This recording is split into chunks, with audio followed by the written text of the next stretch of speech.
Welcome to the Lend Academy podcast, episode number 243. This is your host, Peter Renton, founder of Lend Academy and co-founder of the Lend It Fintech Conference.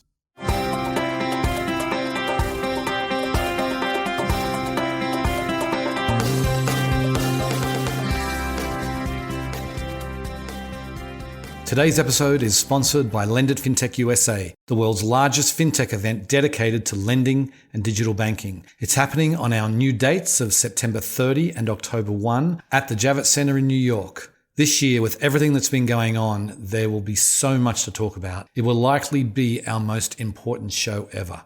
So come and join us in New York to meet the people who matter, to learn from the experts and get business done. Lend It Fintech, lending and banking connected. Sign up today at lendit.com/USA.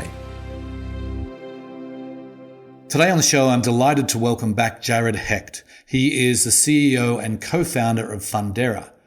Now, Fundera is a marketplace for small business finance, and they are at the epicenter of the small business world right now, as pretty much every small business owner in America wants to get access to the Paycheck Protection Program, also known as the PPP. And Jared has sort of turned his business on a dime in the last couple of weeks to really build a conduit between the small business owners and the providers of finance. And he's really becoming a real resource for small business owners. So I wanted to get him on the show, obviously, to talk about the PPP, talk about what exactly Fundera is doing, talk about how he thinks the program is going, where he is sending the applications that he's getting. I want to talk about fintech, and it was just, as we're recording this, it was just last night that the SBA sent out an application for fintech lenders to be approved, so we talk about that in some depth. And we talk about the importance of community banks at this time, and as far as the program goes, how much you think we're going to need. And he also talks about what are some of the outcomes that we're going to see that's really going to come out of this crisis. It was a fascinating interview. Hope you enjoy the show. Welcome back to the podcast, Jared. Thanks so much for having me, Peter. My pleasure. I know it's very, very busy time, so I appreciate you taking the time out. So why don't we get started just by telling the listeners, what the last month, particularly the last 2 weeks, what that's been like for you and Fundera. It's been chaotic, is one word that I think aptly describes things, and also transformative, and in many ways empowering and inspiring. Mm-hmm. So a blend of all these strange emotions, right, and sentiments. Chaotic, largely because we went from a world at Fundera where, as a marketplace for small business financial solutions, we worked with a lot of online lenders.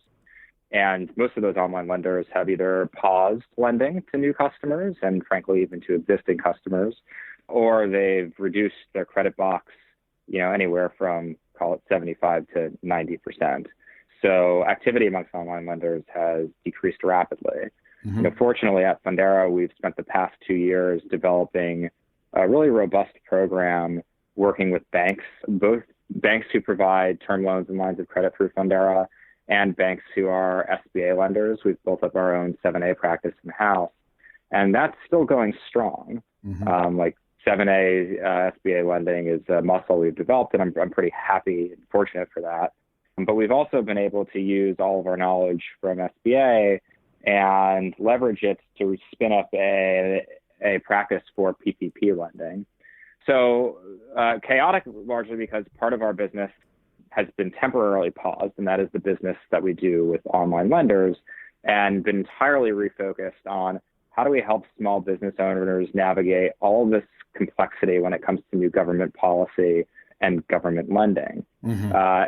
While all of this policy is brand new, and everybody, Fundera, all of the banks, all of the online lenders, all the large fintech players are trying to figure out how to do it and what it all means in real time. Right. And last but not least, inspiring, and largely because, small businesses are getting clobbered right now. Right. It's unlike anything I've ever witnessed, most likely anything anybody's ever witnessed in our generation.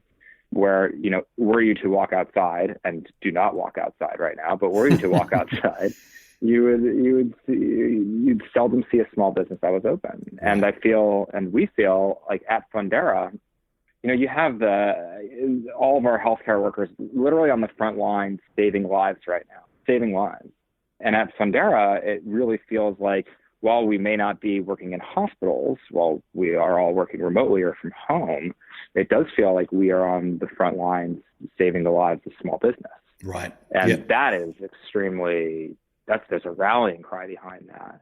And that's really inspiring. Right. And that's exactly why I wanted to get you on the show, because I feel like this really it's so critically important for not just fintech, but for the whole country, that we get this money out to small businesses as quickly and efficiently as we can. And I'm on your website right now, and there front and center on your homepage is get access to the SBA PPP with one easy application. So maybe just take us through how you're able to build this application and what you're doing with this PPP program.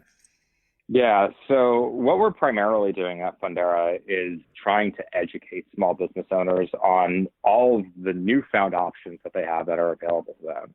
And those are options that range from things like the SBA's disaster loan assistance program to federal, state, and city level grants that are now available and being distributed by both the federal government, state government, and city governments, all the way to what does PPP mean? How do I apply for PPP, whether it's through Fundera, or what's my best course of action? Should I think about going to my bank or a community bank? And what are the tips and tricks for that?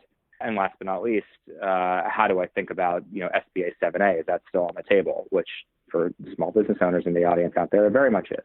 Mm-hmm.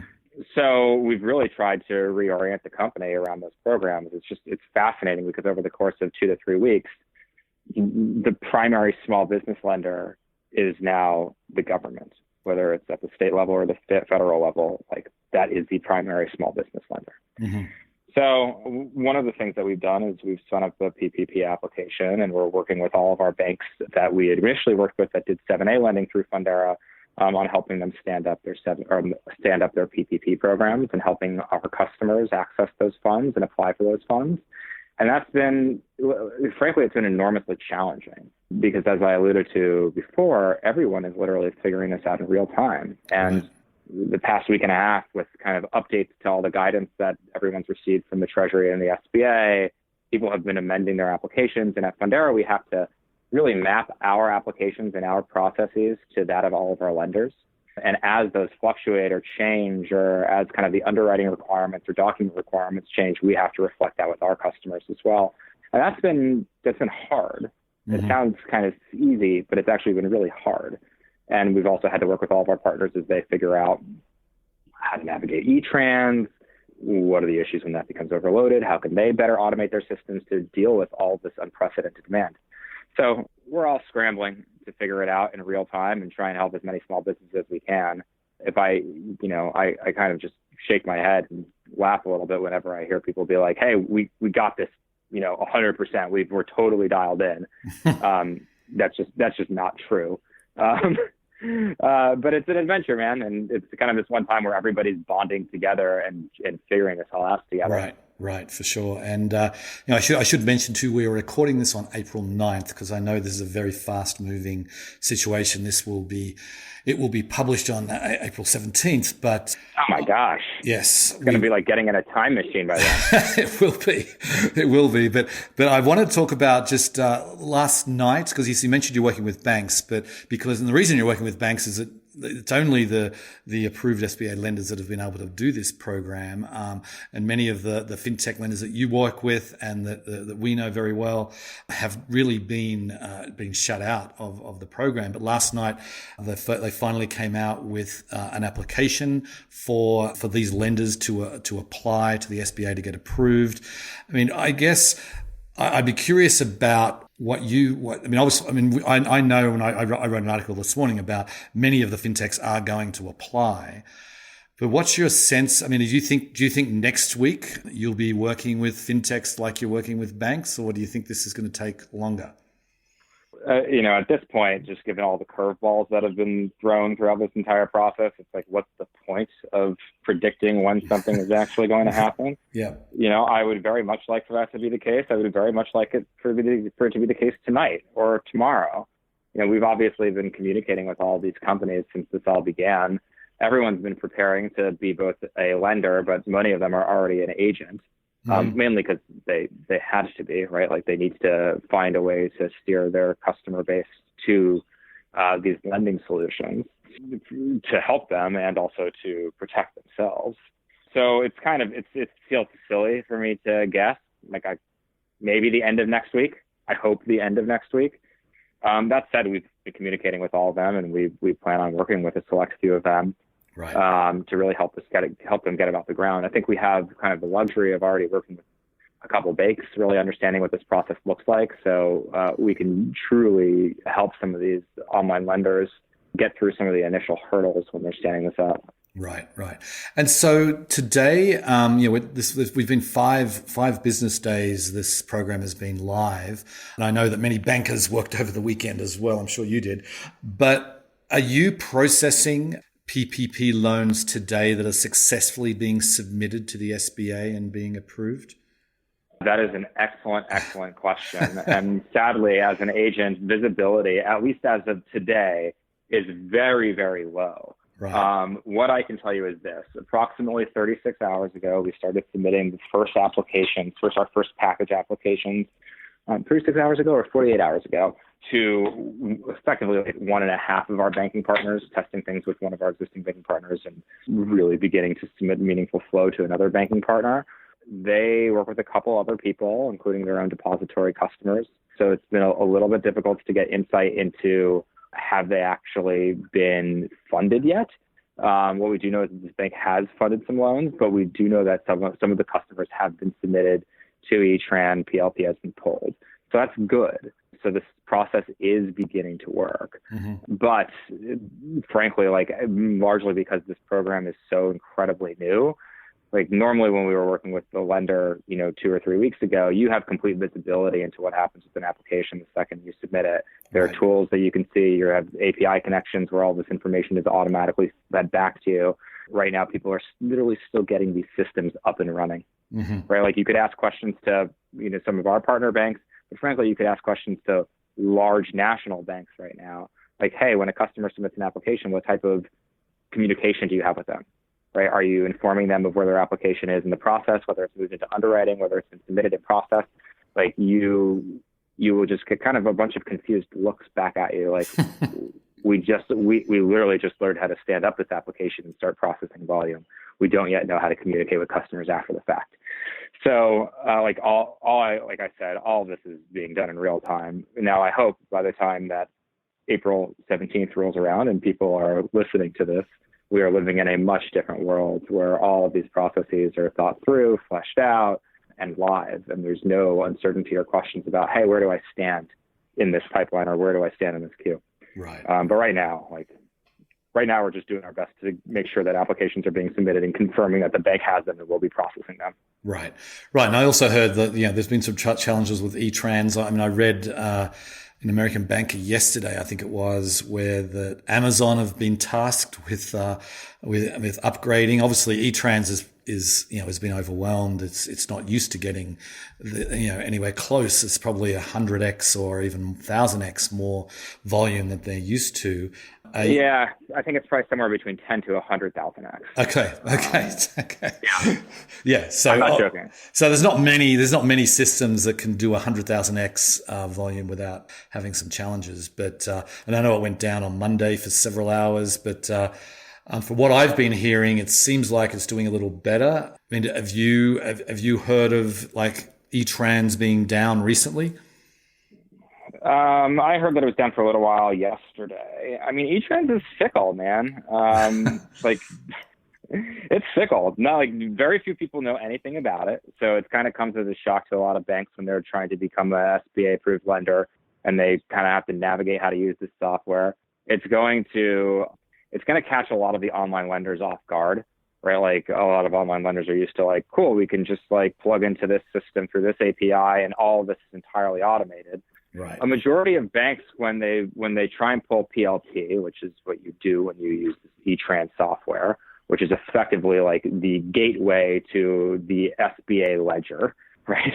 By the way, like when you talk about applications of blockchain, at some point in time, this whole thing should be run on the blockchain. Right. But like when you use this interface, like you are effectively keying in or retyping in the information from an application into this web application, and you can't get it wrong, right? It can take anywhere from 5 minutes to 20 or 25 minutes if you have any of the fields wrong, and it can be quite frustrating. And also, if like you are working with a small business owner who has submitted their application to a bunch of different people for a PPP, and one of those other lenders kind of got there before you and ran into E-Tran before you, you might spend 10 minutes only to realize that customer can no longer be your customer because another bank has processed the application on their behalf. Right. And then I'm going to nerd out for a sec, Peter, and you can just delete this. That's okay. Like they're kind of, I wouldn't call them hacks, but some software providers and some banks have figured out that they can batch submit applications through E-Tran by using XML. But there's also complications there where if any single one of the applications has an error, the whole batch of 20, 30, or 40 applications automatically fail, and then you have to figure out where that came from. All this to say, it is very, very difficult to automate and scale this part of the process today. Some banks have figured it out. Most will not figure it out. And there is rumor that one national bank has actually figured out how to circumvent E-Tran entirely. Wow. And gets to the underlying database. As far as, we're kind of like living in this, new age of PPP conspiracy theories. But that's one of the more interesting ones I've heard lately. Right, sure. So, I mean, given where the SBA is at, I mean, obviously it would have been great if they'd upgraded everything, 2 years ago. But given where they're at technologically, what do you think? I mean, if you look back over the last, 2 weeks, and it certainly has not been a smooth rollout, what do you think the SBA did wrong, and what should they be doing differently even today? Let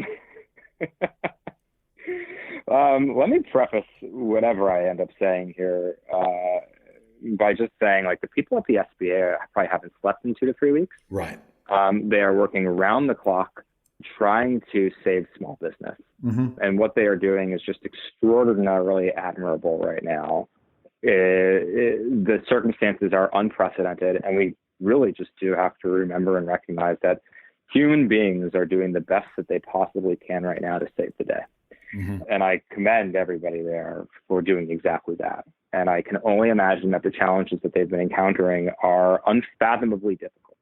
But to answer your question, my general take is the SBA probably, right when some of this conversation began to happen around federal stimulus, or it became obvious that this was going to happen, should have been contracting with services like Box, Amazon, to build these applications, or at least to build new applications on top of what they had built, or fix some of the underlying infrastructure and prepare for scale.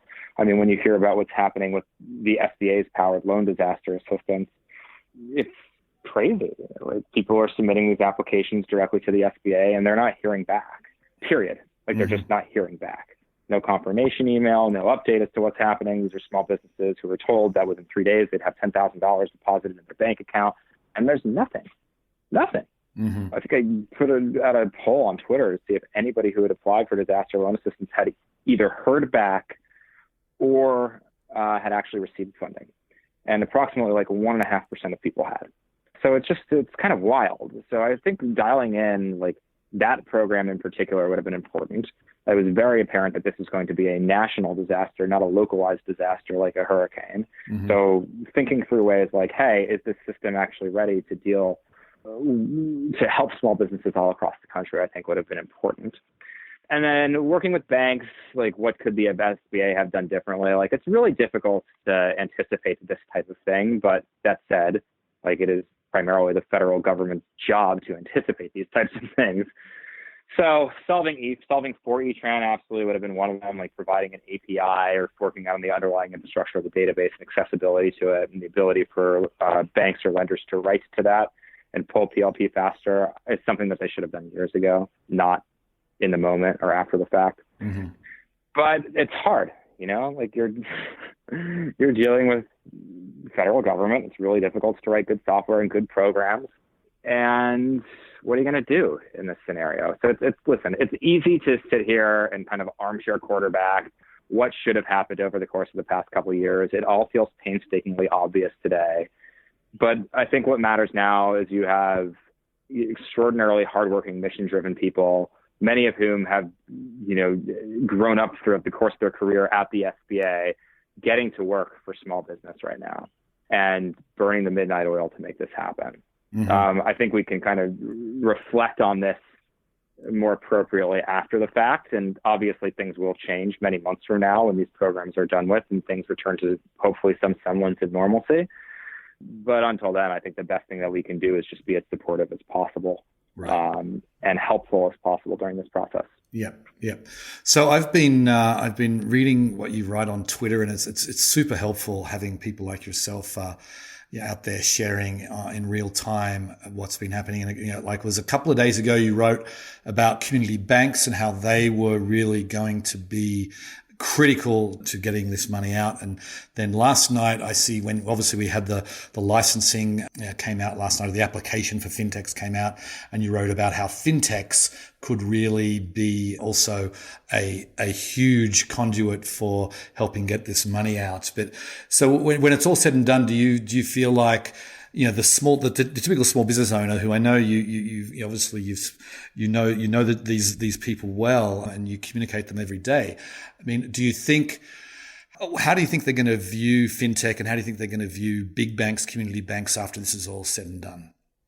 I think most will be relatively okay so long as they get the capital that they've applied for. Right. So what I mean by that is, as frustrated as people are today with a Wells, which has to deal with this cap, which is not a self-imposed cap, which is a federally imposed cap, or how they feel about Chase because Chase hasn't communicated with them and they've submitted these applications that have gone like deep into the ether and they have no idea where they are, or the early B of A customers who were locked out because they didn't have a business credit card or a loan with them.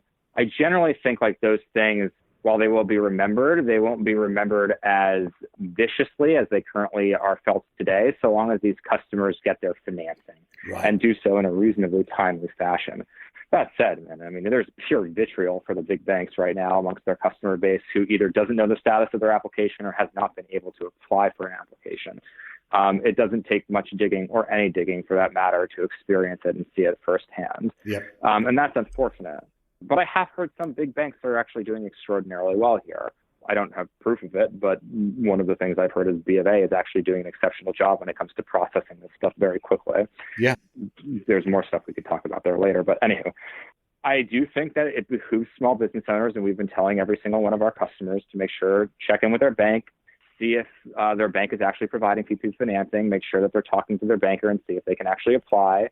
But even then, I got a forwarded email from my sister-in-law today, who's a dentist in Columbus, Ohio, and she applied for PPP financing with her bank, Huntington, on Friday, but today got an email saying they are temporarily pausing any new applications simply to deal and process the backlog that they currently have. They can't accept any new applications because that's how big their backlog is. Mm-hmm. And just dealing with that operational overhead and lift is extraordinarily cumbersome. It doesn't mean that they will never get new applications again. It just means that they have to get through what they currently have.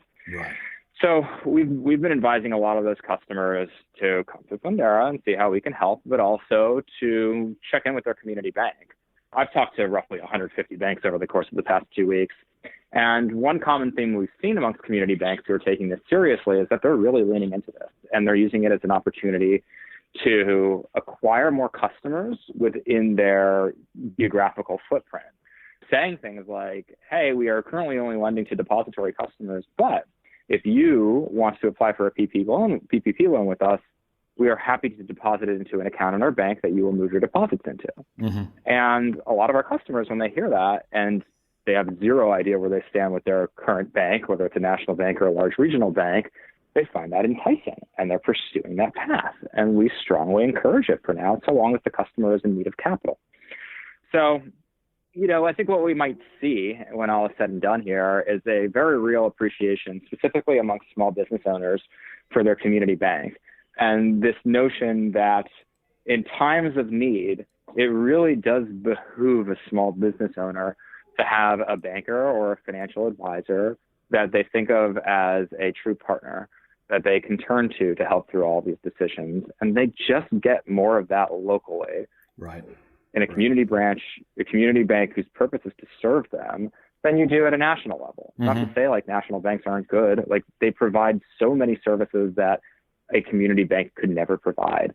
But in times like this, kind of makes sense. Yeah, you kind of want to just talk to somebody. Yeah, that's the challenge that a lot of these big banks have. And I think I really feel like you're spot on there. I mean, obviously, fintech really hasn't had a chance yet, and it's about to get a chance. Obviously, if it comes, if the approvals come through for their applications to become lenders. But if you do the math here and you look at, I heard yesterday there was over 100 billion that's already been applied for.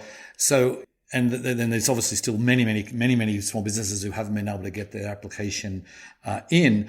I mean, you do the math, and it looks like we're gonna run out of the original 350 this month in April, and I've even heard people saying, by the end of next week it might be out. But and then obviously we've talked about Treasury Secretary Mnuchin has come out and said he wants another 250. They're currently squabbling in Congress about that. But there's no question there'll be more, I think, coming out of Congress very soon. But I mean, do you think? What's your sense? I mean, if you look at it, are there 10 million businesses that are going to want an average of $300,000? I mean, I think that's like $3 trillion. But it's certainly, the numbers start to get very, very large. I guess the question is how much will satisfy the small businesses of America right now? Do you guess? Well, I think there is no satisfying small businesses of America right now.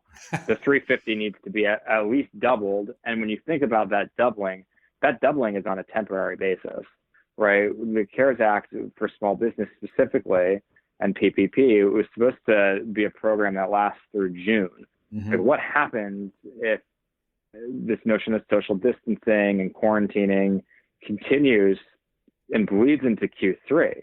Right. Then you have a program that probably needs north of $700 billion, arguably closer to $1 trillion in order just to make it through Q2. And when I say make it through Q2, I mean bare bones make it through Q2, while there will still be like pretty significant mortality rate amongst small businesses. Right. If this extends into Q3, you're going to need more stimulus. Yeah. So the shorter answer is there needs to be significantly more capital, anywhere between 2 to 3x what's originally been allocated. And that's just to make it through this second quarter. Mm-hmm. Mm-hmm. Yep. No, I think that makes sense. So question, I mean, this is a really fast moving story. And I mean, you're running a very important business that's sort of helping the small businesses. How are you keeping up personally with everything, with what you've got to do and how changes you need to make and then connecting with banks? I mean, how are you keeping up? Like, how am I doing? Yeah, how are you keeping up with the knowledge? Mental state? The knowledge that you've got the knowledge that you've got to actually absorb to make your business, serve the customers efficiently. I think at the start of all of this, the general strategy was for everybody to go wide and talk to as many people as they possibly could. And then you kind of hone in on who you're really going to work with through thick and thin, throughout all of this.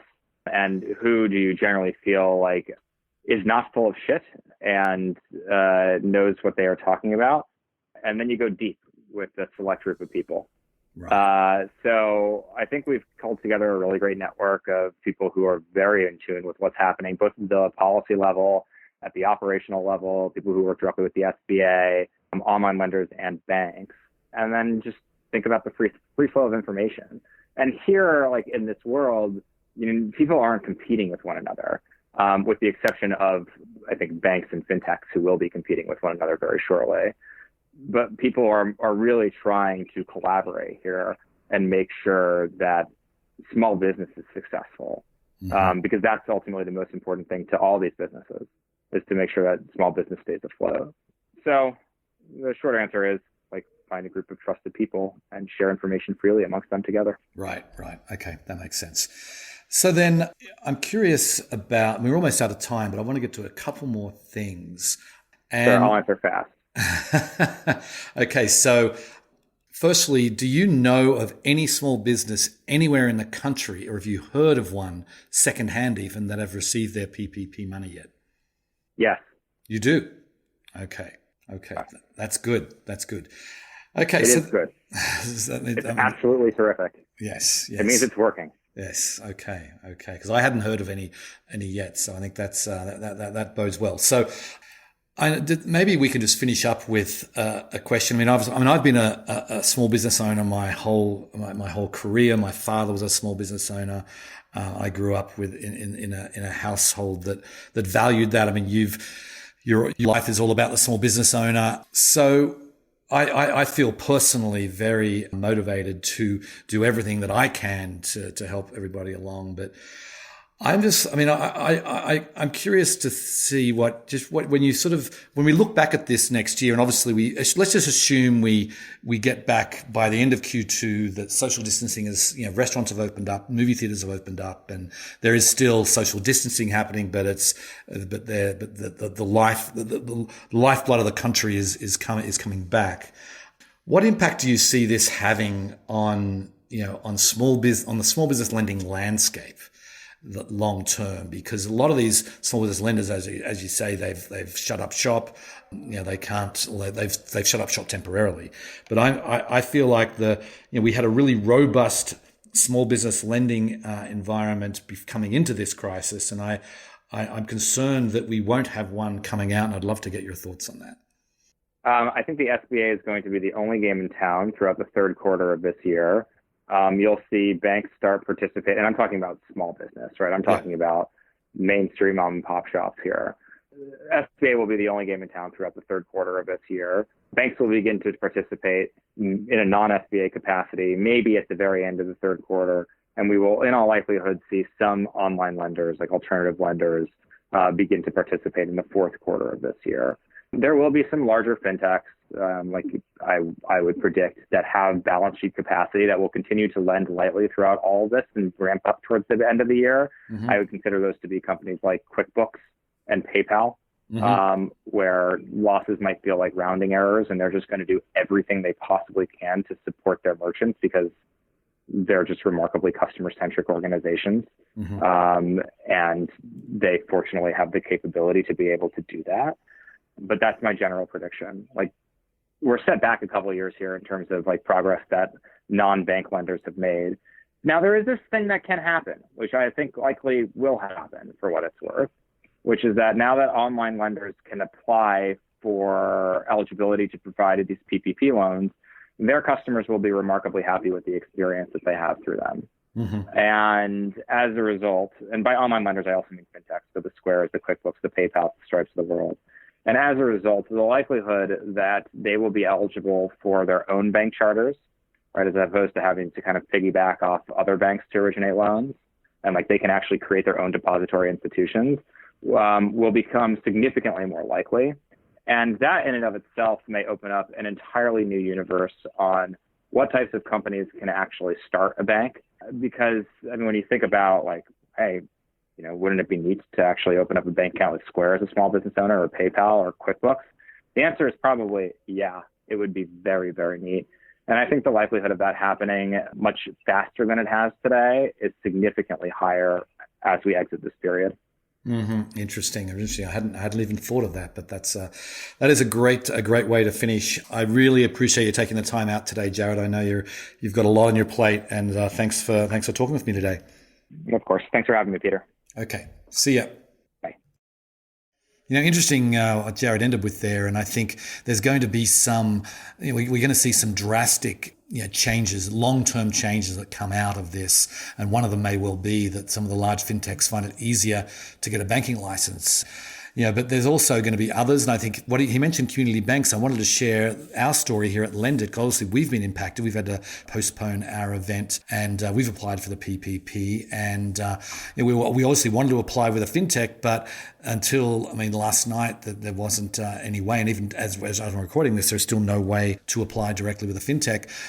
And we bank with a top 4 bank, which have not been all that easy to work with. So we decided over the weekend that we would go with one of the community banks here in Denver, and they've been very easy to work with. Personal service. They got our application in. Now we haven't heard back yet from the SBA. I know that's been challenging, but it has been a great experience. And I think, as Jared said, that this could be a rebirth for community banks, as particularly in small business, as they decide that there really is an advantage in having someone you can actually talk to, sit down with, and discuss your business needs. Anyway, on that note, I will sign off. I very much appreciate you listening, and I'll catch you next time. Bye. Today's episode was sponsored by Lend Fintech USA, the world's largest fintech event dedicated to lending and digital banking. It's happening on our new dates of September 30 and October 1st at the Javits Center in New York. This year, with everything that's been going on, there will be so much to talk about. It will likely be our most important show ever. Come and join us in New York to meet the people who matter, to learn from the experts and get business done. Lend Fintech, lending and banking connected. Sign up today at lendit.com/USA.